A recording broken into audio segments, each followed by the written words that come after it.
gente, tudo bem? Tudo certo com vocês? Espero que sim. Aula da semana, aula gravada, Leis de Coulomb, né, parte 2. Hoje a gente vai usar os artifícios trigonométricos, né, e relações de seno e cosseno, de vetores, para resolver os exercícios. Então, eu espero que vocês se lembrem um pouco sobre essas questões, né? Qualquer coisa vocês podem revisar na nossa aula de revisão que fizemos esse ano, né?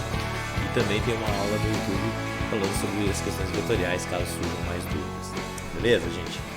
Bom, então a gente vai continuar analisando as coisas que nós estudamos na semana passada, né? Que foi sobre lei de Coulomb. Vou fazer uma pequena revisãozinha agora no início sobre essas questões.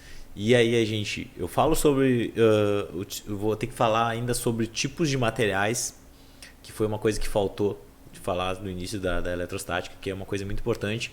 A gente precisa de saber diferenciar os tipos de materiais que nós temos dentro da eletricidade, né? Quais são os materiais que têm mais mobilidade elétrica, os quais que não têm. E daí, então, nós vamos falar sobre o princípio da superposição, que é esse princípio que utilizam... onde a gente vai considerar a interação entre várias cargas, como é que a gente faz, como é que a gente analisa, para onde que vão os objetos, né, quando eles estão interagindo dessa forma. Bom, galera, então vamos pensar um pouquinho na nossa revisão, né? Desde há 2 semanas atrás a gente vem falando sobre cargas elétricas, né? E aí a gente sabe que temos 2 tipos de cargas, as cargas positivas e as cargas negativas, né? As cargas positivas, quando nós temos um corpo majoritariamente composto de prótons, né, com falta de elétrons, e corpos negativos são aqueles que têm majoritariamente um corpo formado por elétrons, né, que aí a gente convencionou que são chamadas cargas elétricas negativas, certo? Então, na aula passada a gente reviu, né, que temos alguns efeitos, que quando a gente coloca objetos contendo carga, e colocando eles próximos para interagir, a gente observou que aparecem forças de interação. Como é que são essas forças de interação? São forças de sinais contrários, né?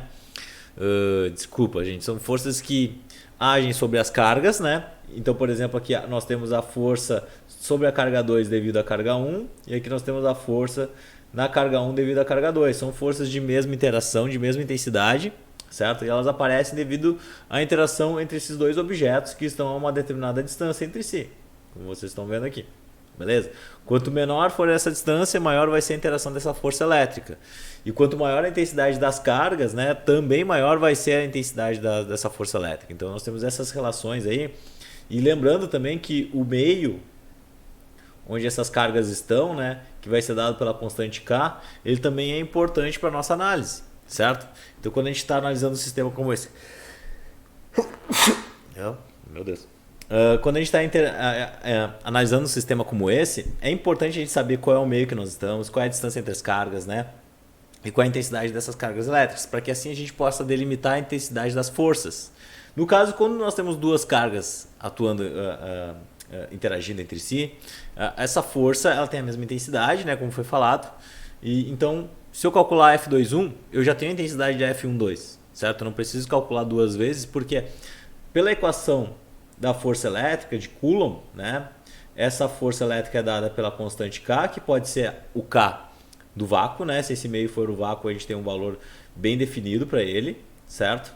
Então nós temos o produto das cargas, vou colocar um pouquinho mais separado, porque hoje eu vou falar uma coisa importante, sobre a distância ao quadrado entre elas. Certo? Então essa é a maneira que nós temos de calcular a intensidade dessa força elétrica, né? É o produto das cargas vezes o produto da constante do meio. E gente, aqui eu vou colocar em módulo essas cargas, porque o sinal dessas cargas ele não vai interessar para nós, certo? Porque se eu tenho uma carga positiva aqui, uma carga negativa, a gente pode pensar que o sinal da carga negativa aqui eu devo levar para calcular a ação da força, né? Mas aqui por enquanto nós estamos analisando o módulo da força elétrica, certo? Então para nós o sinal da carga ele não é interessante para ser analisado agora neste momento, certo? Então se eu fizer análise do módulo desse campo, módulo da força elétrica, né, eu já tenho todas as informações necessárias para saber a intensidade da força. Porém, hoje na aula, a gente vai ver que nós vamos interagir mais cargas no sistema. Nós vamos colocar mais cargas e mais cargas irão interagir. Daí, então, a gente vai ter que fazer uma análise vetorial. E aí, os sinais da intensidade das forças, eles vão depender das direções e dos sentidos que apontam essas forças elétricas, né? Como é que a gente vai fazer a análise da direção e sentido das forças, da interação entre as forças elétricas? A gente sabe que cargas de sinais opostos se atraem e cargas de mesmo sinal se repelem. Então, se eu sei disso, fica muito fácil para mim saber para onde está apontando a força elétrica. Basicamente isso, tá? Então, aqui só para salientar, relembrar, né? O K ele tem um valor de 9 vezes 10 na 9, Newton vezes metro quadrado por coulomb quadrado. Então, essa seria a força de... o valor do meio, que se é o meio é o vácuo, né? Então o meio onde estão essas duas cargas aqui, onde elas estão interagindo, certo? Constante eletrostática do meio, era esse nome que eu estava tentando lembrar. Bom, enfim, feita essa primeira lembrança para vocês, né? Essa primeira revisão sobre o que é a lei de Coulomb, né? Que a gente fez na aula passada. Eu vou relembrar, eu vou voltar um pouco, né, sobre alguns conceitos fundamentais e falar sobre os tipos de materiais, tá? Os tipos de materiais que nós temos dentro da eletricidade. O primeiro tipo de material que eu vou falar para vocês são os condutores, né, que são representados em sua maioria pelos metais. Por que os metais eles são chamados de materiais condutores? Porque eles apresentam uma boa mobilidade elétrica. E essa mobilidade elétrica significa que eles têm uma coisa chamada elétrons livres. Eles têm, em temperatura ambiente, esses elétrons livres, certo? Então, quando eu estou ali falando temperatura que nós vivemos, né, temperatura em torno de sei lá, podemos botar de menos 20 a 40 graus Celsius, né, que são as temperaturas ambientes que são possíveis no mundo, né? Esses materiais eles apresentam uma abundância de elétrons livres, né? Então, isso aqui é abundante. E se esses elétrons livres são abundantes, né? Então eles têm uma boa mobilidade eletrônica. Por quê? Porque quem é capaz de se mover em um material, né? Quais são as cargas, os portadores de carga que conseguem se mover? Como a gente comentou nas aulas anteriores, os prótons eles não conseguem se mover. Eles estão presos lá dentro do núcleo. Quem tem essa mobilidade são os elétrons. Então os elétrons, tendo essa mobilidade, eles conseguem se mover e eles conseguem conduzir energia, como a gente pode falar assim, essas palavras que são costumadas, são mais costumeiras nossas dentro da eletricidade, certo? Os outros tipos de materiais que nós temos, tá aqui os materiais isolantes, né? Que são constituídos de cerâmica, plástico, né, PVC, madeira, cartão, né? Então esses materiais aí que a gente já imagina que não vão conduzir muito bem energia, né? E o que eles têm? Eles não possuem uma boa mobilidade eletrônica, então não possuem uma boa mobilidade eletrônica, uma boa mobilidade eletrônica, certo, gente? Então eles não têm esse excesso de elétrons livres, certo? Eles não possuem, certo, abundância de elétrons livres. Vou botar aqui, ó, não possuem elétrons livres. Vocês vão dizer, mas pode escapar um elétron lá para se tornar livre, uma energia que eu coloco? Pode escapar, né? Mas isso não vai ser suficiente para conduzir energia e fazer funcionar um equipamento, por exemplo, certo? Um equipamento eletrônico que dependa do fluxo de cargas. Então, esses materiais aqui, eles não possuem uma boa mobilidade. Isso significa, pessoal, que esses materiais são bons para a gente apresentar fenômenos da eletricidade bem básicos, né? Como, por exemplo, eu vou demonstrar o atrito. Quando eu for demonstrar o atrito, eu vou pegar um PVC, vou pegar um vidro, né, um objeto com vidro, porque como eles não apresentam boa mobilidade eletrônica, naquela região onde eu atrito e retiro os elétrons, aqueles elétrons vão ficar ali naquela região, eles não vão se espalhar no resto do objeto, porque o objeto não possui essa mobilidade. Se eu pego um metal, eu nunca vou conseguir observar os efeitos elétricos dos processos de eletrização, porque no metal, como ele possui uma boa mobilidade eletrônica, no momento que eu atritei aqui, esses elétrons livres eles já fluem pelo corpo, equilibrando o sistema, certo? E descarregando onde pode.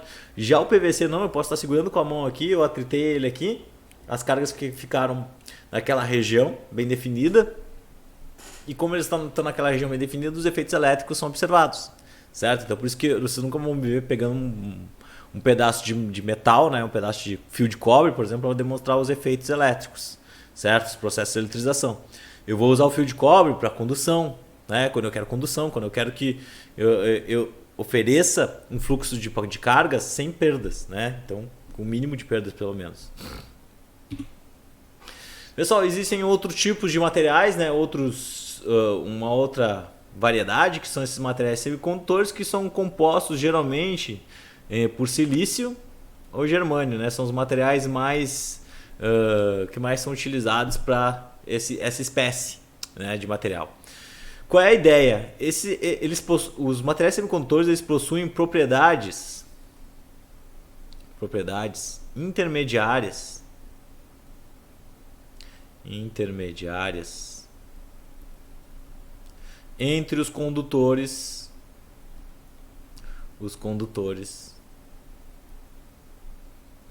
e os isolantes.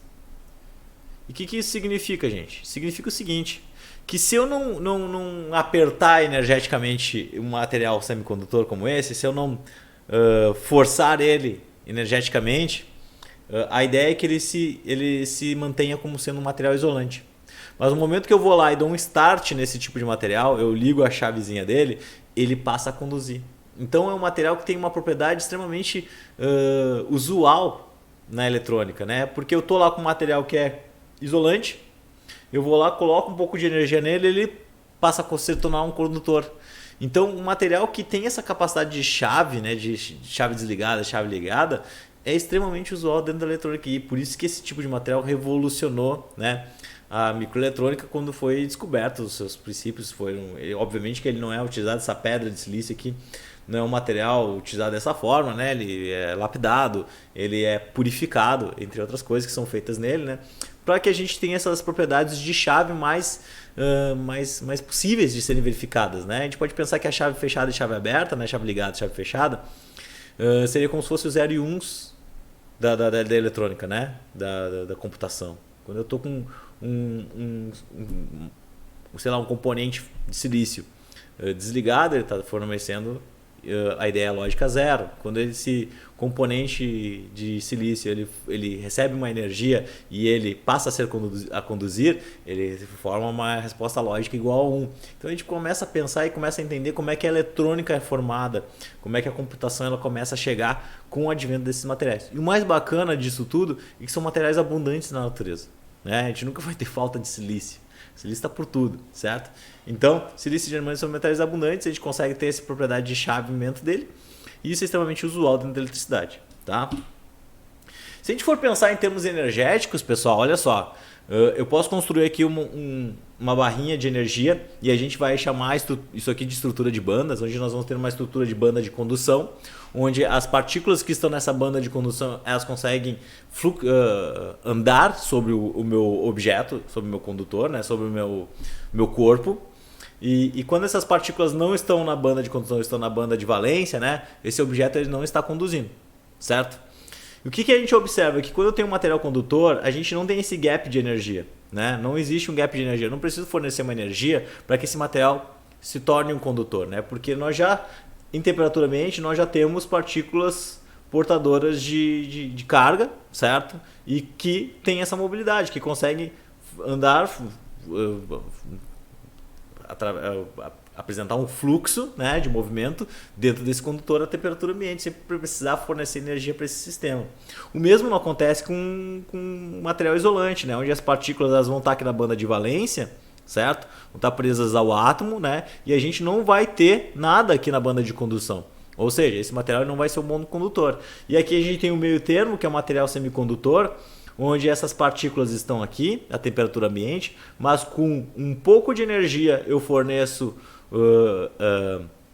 eu consigo fornecer energia suficiente para que essas partículas migrem para a banda de a banda de condução e passem a conduzir. Ou seja, a partícula está na banda de valência, mas eu vou lá e forneço um pouco de energia para ela, ela passa para a banda de condução e o sistema começa a fluir. Então, é o sisteminha de chave, como eu vinha comentado para vocês, onde eu preciso incrementar uma energia externa para que eu consiga fazer esse chaveamento. Mas isso aqui é extremamente eficaz e essa energia é extremamente baixa que eu preciso fornecer, certo? Então, por isso que a gente tem essas grandes possibilidades aqui, ó, esses 3 tipos de materiais, que são os mais comuns, que são os mais usuais. Aqui tem um gifzinho para vocês observarem, olha só. Nós temos um material isolante aqui, onde eu não consigo fornecer energias para que essas partículas migrem aqui para a banda de condução e esse material conduz a eletricidade, né? E aqui nós temos um material semicondutor, onde com um pouquinho de energia eu consigo fazer com que partículas apareçam na banda de condução e esse material conduza. Certo? Então esse gifzinho ajuda a gente a entender como é que é o princípio de funcionamento desses materiais. Se eu tivesse um material metálico aqui, né, possivelmente a gente veria até uma falta de partículas aqui na banda de valência e muitas partículas aqui na banda de condução, né, por causa dessa mobilidade eletrônica abundante nesses tipos de materiais. Beleza, gente? Tranquilo? Por fim, eu vou falar aqui de um tipo de material que é pesquisa, né? Já vi que ano passado, saiu uma pesquisa com grandes avanços, né?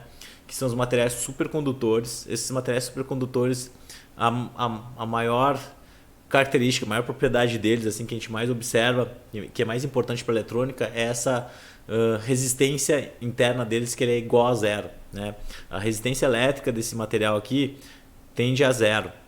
O que isso vai significar para nós? Tá? Isso aí vai significar que a gente vai ter um material que conduz a eletricidade sem perda de energia. Eu vou falar para vocês nas próximas aulas, nas aulas futuras, né, que materiais condutores, cobre, ouro, prata, esses materiais que a gente utiliza, eles têm, apesar de pequena, uma perda de energia, e principalmente quando a gente vai fazer transmissão de dados, né, transmissão de energia elétrica, etc., a gente tem altas perdas de energia, porque esses sistemas, eles perdem energia muitas vezes por temperatura, né? Aquelas partículas, ao transitarem sobre o condutor, elas estão em vibração e essa vibração é calor. E esse calor vai significar para nós perda de energia. Nós estamos transferindo energia elétrica, né? Transformando energia elétrica em energia térmica, ou seja, estamos perdendo energia. E essa propriedade desses materiais supercondutores é que a gente tem essa resistência igual a zero. E a resistência igual a zero significa que as minhas cargas vão fluir sobre o meu condutor sem a necessidade de perda de energia. Qual é o entrave disso? O entrave é que esses materiais, eles funcionavam como supercondutores em temperaturas muito baixas. Vocês estão vendo aqui as fumacinhas, né? A fumaça está saindo porque a temperatura é extremamente baixa, né? Menos 70 graus Celsius, menos 50 graus Celsius. Eu vi então nessa revista, né, que saiu uma pesquisa falando sobre que foi possível obter esses materiais com características supercondutoras em temperatura ambiente. Isso aí seria fenomenal, né? Porque agora nós poderíamos obter componentes que conduzem sem perder energia, né? Então a gente vai ter uma redução expressiva dos circuitos elétricos. Por exemplo, eu não vou precisar ter um dissipador de energia para botar no processador, certo? Preciso botar um coolerzão lá girando para esfriar ele, porque não vai perder energia, né? Não vai estar transformando energia elétrica em energia térmica, que vai estar aquecendo. A grande habilidade também de gerar campos magnéticos poderosos, esse aqui é o exemplo, né, da flutuação magnética, que é uma propriedade também dos materiais supercondutores, né? E aqui nós temos as possibilidades de criar chaves supercondutoras, né, gente? E também dos computadores quânticos. Os chamados computadores quânticos seriam bem mais desenvolvidos, né, graças a essa nova tecnologia que a gente está obtendo. Então eu acredito que pelos próximos 6, 7 anos, 5, 6, 7 anos, né, nós vamos ter mais informações sobre essas propriedades sendo obtidas de materiais supercondutores em temperatura ambiente. Vai ser muito bacana. Enfim, falamos sobre esses materiais, né, e agora vamos ao que nos interessa, que é analisar como é que ficam as forças elétricas entre cargas, né, que agora não são mais não são mais duas cargas que a gente vai estar considerando, a gente vai estar considerando 3 cargas. Quando a gente considera 3 cargas, as coisas se tornam bem mais complexas, né? Porque agora, se eu for analisar qual é a força resultante sobre a carga 3 aqui, eu vou ter em consideração da força F2, e da força F1. Ou seja, a força resultante, deixa eu apagar aqui porque vai ter uma coisa aqui, a força resultante sobre a carga 3, ela vai depender da força resultante entre a carga 1 e 3 mais a carga 3 e 2, certo? Aqui tanto faz a ordem, né, de botar como eu escrevi o primeiro, né, 2 para 3. Então, a força resultante vai depender dessa soma vetorial, galera. E aí que está o grande lance. Que aqui, quando a gente vai usar o princípio da superposição, se eu tivesse mais cargas aqui, gente, eu ia ter que incrementar aqui com a soma das interações entre as mais cargas que nós tivemos aqui. Tá? Soma vetorial sempre. Então, para a determinação da força resultante, eu preciso fazer essa análise. E essa análise aqui que às vezes me custa caro para obter o resultado, porque eu vou precisar das relações trigonométricas, né? Então eu vou determinar a força resultante devido à interação de várias cargas, eu vou somar todas essas interações e algumas vezes essas direções das forças elas podem aparecer no plano, certo? Elas podem não ser puramente x ou puramente y, mas elas podem ser xy, né? Onde eu vou precisar decompor a minha força em componente x e componente y. E aí a gente vai ter que lembrar que, por exemplo, nessa relaçãozinha aqui, essa força Fx aqui, ela vai ter uma intensidade F vezes cosseno, porque ela é cateto adjacente, olha a direção dela, F cosseno do ângulo.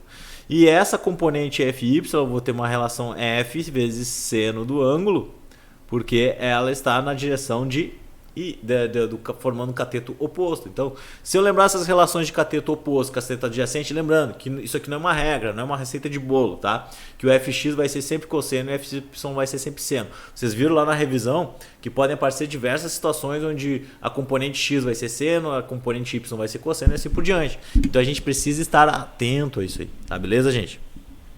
Tranquilo? Então, olha só.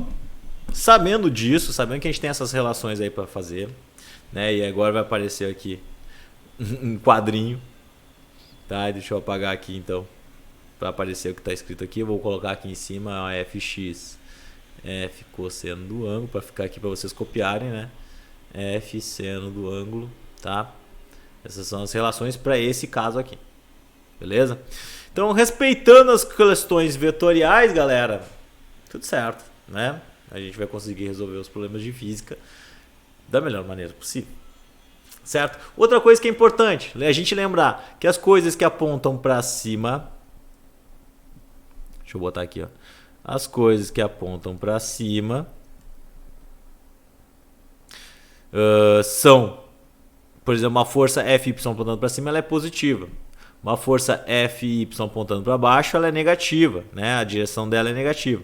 Para a direita é Fx positivo e para a esquerda aqui Fy, Fx negativo. Então assim, ó, se eu tenho uma componente de força apontando para a direita é positivo, para a esquerda é negativo, para cima é positivo, para baixo é negativo e assim por diante, tá? Então a gente consegue relacionar essas coisas aqui dessa forma, certo? E entender o sentido e a direção e os sinais que eu devo respeitar na hora de fazer a decomposição vetorial, tá? Se eu respeitar isso aqui, tá tudo certo. Bom, galera, então olha só. O que eu vou fazer agora? Eu vou fazer dois exemplos usando a matemática vetorial. Um exemplo simples, outro exemplo mais complicado, né? Então nós temos esse exemplo, depois nós temos o exemplo aqui que é onde nós teremos a decomposição vetorial, tá? Então primeiro fazendo o exemplo sem a decomposição vetorial, eu já coloquei as direções das forças, olha só. A força da carga Q1, eu quero saber qual é a força resultante sobre a carga 2. Então, quem eu quero analisar é essa carga aqui do meio. E sobre a carga 2, nós temos duas forças. Nós temos a força 1,2 agindo sobre ela e nós temos a força 3,2 agindo sobre ela. Cada uma puxando para um lado, como vocês estão vendo ali, né? Ah, como é que tu sabe a direção dessas forças, professor? Muito simples, sabemos que cargas de sinais opostos elas apresentam atração. Então, se é a atração a força de interação entre elas, então o sinal da flecha aponta como se fosse puxar na direção dessas cargas, né? Quem é que vai ganhar esse cabo de guerra? Quem apresentar as menores distâncias e as maiores intensidades de carga, certo? Então, olha só como é que fica essa brincadeira. A força resultante sobre a carga 2, ela vai ser a soma de F12 mais F13. Qual é o detalhe? Essa força F12 é uma força negativa porque ela aponta para a esquerda, lembra daquelas definições que a gente utiliza? E a força F32 é uma força positiva porque aponta para a direita, certo? Então, fazendo essas considerações, fica fácil da gente escrever aqui que a força resultante sobre 2 vai ser menos F12, certo? Como todas essas forças aqui estão na direção de x, eu não preciso fazer nenhuma decomposição, né? F13 também na direção de x. Beleza? Dito isto, eu vou passar para a próxima página, tá? E vou já abrir essas equações, porque esses F12 e F13 são baseados na lei de Coulomb. K0, Q1, Q2 sobre distância ao quadrado. Beleza? Então, se eu usar isso aqui, eu obtenho as respostas. Vamos lá. Então, a força resultante sobre 2 vai ser K0. Qual é a interação que nós temos ali? Nós temos primeiro Q1 vezes Q2 sobre a distância entre 1 e 2 ao quadrado. Beleza? Aqui é menos. Mais K0, Q3 vezes Q2 sobre distância ao quadrado, distância de 3 e 2 ao quadrado. Beleza? Então, pessoal, o que eu tenho que fazer? Substituir os valores aqui e obter minhas respostas, né? Nesse exercício aqui, eu não vou precisar realizar nenhuma decomposição vetorial, tá muito tranquilo, certo? Então, vou substituir os valores. Vou analisar primeiro as distâncias aqui, ó. Vocês percebem que entre a carga 2 e a carga 1, nós temos aqui, ó, 15 centímetros, né? Tá em centímetros aqui, tá, gente? 15 centímetros, e aqui entre a carga 2 e a carga 3 nós temos 10 centímetros. Então, a gente já percebe que a interação entre 3 e 2 é maior, né? Possivelmente seja maior, tá? Até porque carga 3 também, ó, é mais intensa, né? Então, a tendência é que as coisas, a força resultante aponte para a direita. A força positiva seja maior que a força negativa. Essa é a tendência, né? Então, vamos lá, vamos escrever. A força resultante 2 vai ser igual a menos 9 vezes 10 na 9 vezes Q1. Quanto que vale Q1? 20 nano. Pessoal, 20 nano é 20 vezes 10 na menos 9 vezes 600 micro. 600 vezes 10 na menos 6 sobre a distância ao quadrado entre elas. Qual é a distância? 15 centímetros. Passa para metros. 0,15 ao quadrado. Mais 9 vezes 10 na 9 vezes, quanto que eu tenho agora aqui? 30 nano. 30 vezes 10 na menos 9. Não esqueça que o nano vale vezes 10 na menos 9. Vezes os mesmos 600 micros. Sobre a distância entre eles. Qual é a distância entre eles? 10 centímetros. Então, isso aqui é 0,1 ao quadrado. Então, qual é o valor da força FR2? A força resultante. Vou copiar aqui o 9 vezes 10 na 9 de novo. E vou resolver essa parte aqui, tá? 20 vezes 10 na menos 9 vezes 10 na menos 9 vezes 600 expoente na menos 6. Isso aqui dá 12 vezes 10 na menos 12. Então, 12 vezes 10 na menos 12. E esse 0,15 ao quadrado, já vou fazer também aqui. Isso aqui dá 0, vou botar em base 10 aqui, ó, 22,5 vezes 10 na menos 3. Mais 9 vezes 10 na 9, eu vou fazer agora essa parte aqui de cima. 30 expoente na menos 9 vezes 600 expoente na menos 6. Isso aqui dá 18 vezes 10 na menos 2. Menos 12, né? 18 vezes 10 na menos 12. Sobre 0,1 ao quadrado, 0,01. Isso aqui dá 10 vezes 10 na menos 3. Bonito, né, gente? Olha só. Então, a força é R2...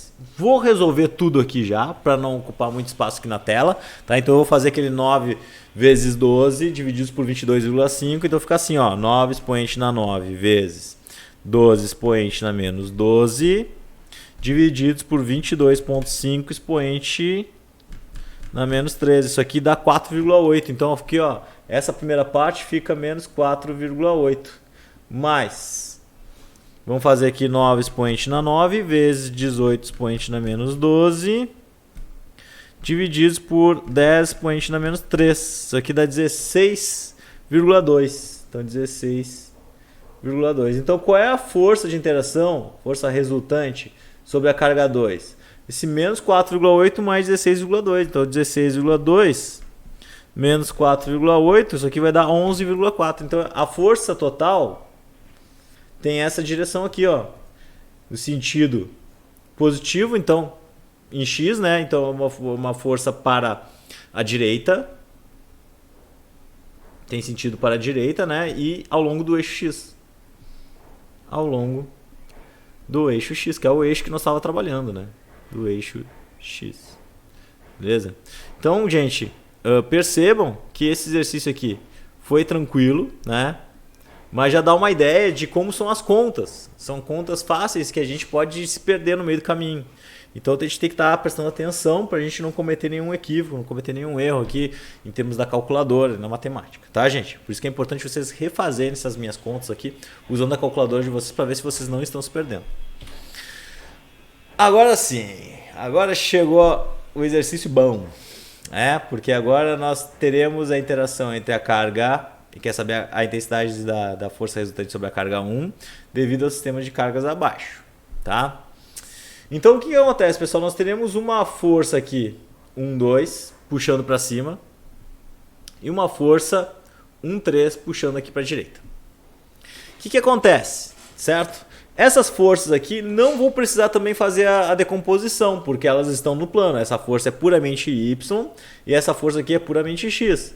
Mas a análise dela eu vou ter que tomar cuidado. Então a força resultante sobre a carga 1, ela vai ser a força 1, 2 na direção de y, certo? Mais a força 1, 3 na direção de x. Como essas forças já estão nos eixos, eu não preciso decompor. Não preciso realizar nenhuma decomposição aqui. Então a força resultante sobre a carga 1, pessoal, ela vai ser a F12, vai ser então sinal positivo, tá para cima, né? Então vai ser K0, Q1 vezes Q2, então aqui nós temos Q1, Q2 sobre D12 ao quadrado. Essa força 1,3 está para a direita também, então também é positiva, a gente vai ficar K0, F não, Q1, Q3 sobre D13 ao quadrado, certo? Só que qual é o lance aqui? O lance que eu tenho que estar ligado, que eu preciso estar esperto, é que essa força aqui na direção de Y é essa força na direção de X. Certo, gente? Uma força na direção de Y, outra força na direção de X. A gente precisa estar atento sobre relação a isso aí. Galera, substituindo os valores. Vamos substituir aqui. Então, a força resultante sobre a carga 1 vai ser 9 vezes 10 na 9, vezes Q1. Q1 vale 4 nano. 4 vezes 10 na menos 9. Vezes Q2. Q2, 8 vezes 10 na menos 9. Professor, não tem que colocar o negativo, porque essa carga é negativa? Não, gente. A análise de sinal a gente já fez quando analisou a força, a direção da força. É ela que eu tenho que analisar. O sinal da carga eu não uso aqui na hora de resolver o exercício, tá? O sinal ele vem antes, quando eu faço análise da direção das forças. D12, aqui, olha só, aqui é 5, 10, 15, então a distância entre elas é 10 centímetros, né? Então nós temos 0,1 ao quadrado aqui. Então vamos seguir aqui, 9 vezes 10 na 9, Q1 vale 4 nano, 4 vezes 10 na menos 9, vezes Q3, que vale 6 vezes 10 na menos 9. E a distância aqui é de, mesma coisa, 0,1. 0,1 ao quadrado. Beleza? Tá aí copiado, gente. Só que qual é o detalhe? Novamente, o detalhe que a gente precisa prestar atenção aqui é qual? Né? O sinal. A direção. Para onde está apontando esse negócio? Y e X. Não se esqueçam. Tá? Olha só. Ó, as direções de Y e X são muito importantes para nossa análise, para a gente resolver, porque eu não vou poder somar esses caras aqui. Eu não posso somar eles, gente, porque banana com banana é maçã com maçã. Eu tenho banana e maçã aqui, beleza? Então o que eu vou obter? Eu vou escrever aqui na próxima página. Eu vou dizer para vocês que a força resultante na de carga 1, ela vai ser a resolução disso aqui. Então vamos resolver aqui, ó. Vou copiar aqui o 9 vezes 10 na 9 de novo. Depois eu resolvo ele. Que vai ser multiplicado, então, ó, 4 expoente na menos 9 vezes 8 expoente na menos 9. Isso aqui dá 32 vezes 10 na menos 18. 32 vezes 10 na menos 18. sobre 0,1 ao quadrado, 0,1 ao quadrado, 0,01. Né? Então isso aqui é 10 vezes 10 na menos 3. Vou botar em base 10. 10 vezes 10 na menos 3. E isso aqui, direção de y, pessoal. Beleza? Não se esqueçam disso. Mais o 9 vezes 10 na 9 aqui. Beleza? Vezes 4 expoente na menos 9 vezes 6 expoente na menos 9. Isso aqui dá 24 vezes 10 na menos 18.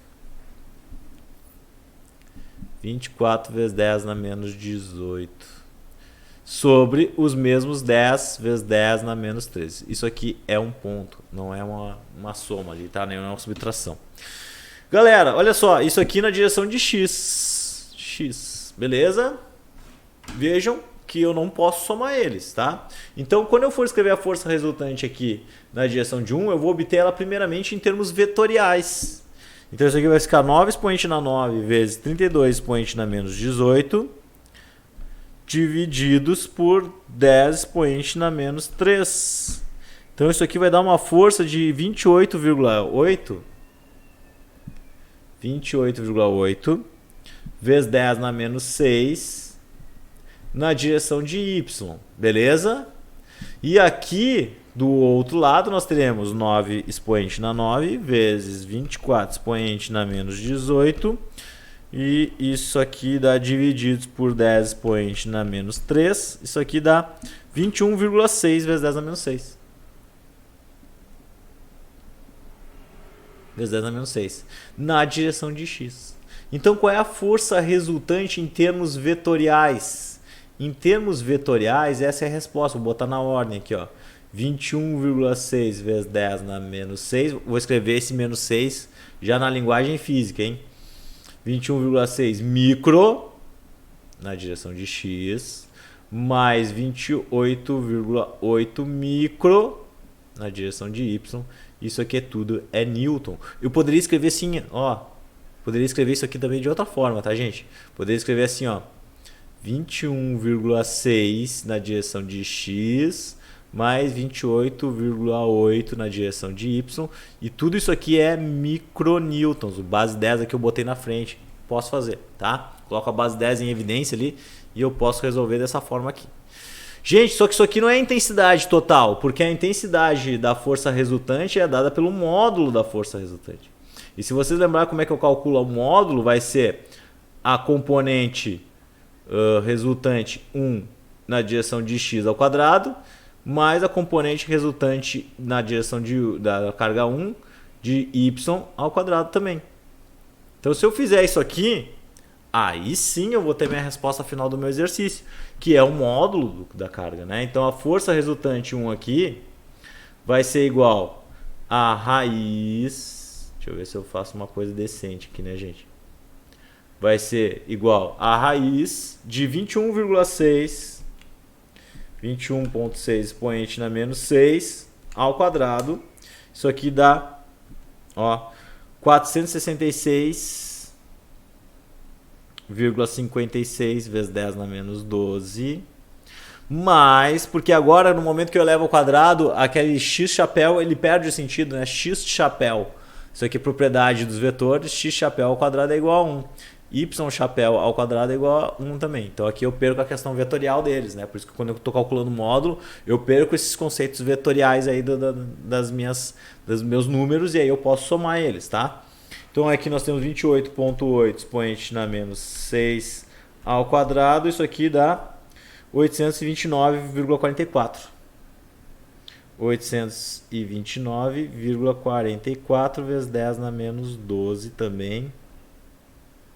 Olha lá, então a força resultante 1 vai ser quanto? É só somar essa brincadeira aqui, ó. Soma com 466,56 expoente na menos 12 e coloca aqui, né? Extrai a raiz. Isso aqui dá 36 micronewtons de força. E essa aqui seria então a resposta final da força total que essa carga sente. Beleza. Mas se eu fosse dar respostas mais diretas, né? Se eu fosse ainda melhorar ainda essa minha resposta, o que eu poderia fazer? Eu poderia, a partir desse módulo das componentes vetoriais aqui, obter a direção e sentido, né? Para onde que está indo essa carga? Porque já que eu tenho uma coisa que puxa para cá, que tem uma intensidade de 21,6, né? Eu tenho uma outra coisa que puxa aqui para cima com intensidade de 28,8. Eu já sei que pelas relações trigonométricas aqui, pelos vetores, né? A direção final da força resultante 1, ela tem essa direção aqui. Se tem uma coisa puxando para cima, outra para baixo, né? A direção final é essa aqui. Eu posso obter qual é o ângulo que ele forma com relação ao eixo X, né? Com essas componentes aqui, eu calculo a tangente, que a tangente é o cateto oposto, ou seja, o 28,8 micro divididos pelos 21,6 micro também. Então, esse 28,8 dividido por 21,6 dá 1,33. 1,334, né? Porque é uma dízima. Então, se eu quero descobrir o ângulo, isso aqui é tangente na menos 1 de 1,334. Então, a tangente vai ser shift tangente disso aqui, 53 graus. 53,13 graus. Então, essa aqui, pessoal, seria a resposta do ângulo pelo qual essa força F1 aqui, né, F1 sobre a força resultante sobre a carga 1, para onde ela seria puxada. Então, se eu colocar esse negócio para interagir aqui, a direção que esse negócio vai ser puxado aqui, que essa carga vai ser puxada, vai ser essa direção aqui. Ela vai vir nessa direção, formando um ângulo de 53,13 graus, certo? Qual é a intensidade dessa força? 36 micronewtons. Beleza? Então, assim, eu tenho todas as informações do meu problema obtidas. Beleza? Dito isto, temos algumas atividades para vocês, certo? Então, esse exercício aqui, gente, ele é duas cargas, uma aqui, outra aqui. Vocês vão ter que ver qual é essa distância entre elas, porque lembrem-se que a distância que nós analisamos é sempre a distância entre as cargas. Então nós precisamos daquela diagonal ali, descobrir o valor da diagonal. O valor de D1 e D2 são dados no exercício. Assim como as cargas de Q1 e Q2, beleza? São dados no exercício também. Porém, eu preciso saber qual é a componente X dessa força. Ele só quer saber a componente X. Beleza? Coloco a resposta aqui. Vê se vocês conseguem chegar nela. Tá? Aí tem que usar decomposição vetorial. Não lembra de como faz decomposição vetorial? Vai na aula lá de vetores, vai na aula de revisão e revê isso aí. Aqui eu já até coloco os vetorzinhos aqui, olha só a direção, essa aqui é a força total, né? A componente Y é a componente X dessa força. Outro exercício, esse aqui é bacana, hein? Ó, 3 cargas vai ter decomposição. O F13 deverá ser decomposto. Beleza? F23 está aqui também, ó. Está na direção de X para a esquerda. Ou seja, qual é o sinal dele? Pensa aí, tá? Aqui está a resposta final também do exercício. Aqui nós temos mais um exercício de interação entre forças que vai envolver ângulo, porque eu tenho essa distância aqui, certo? O valor de L também tenho.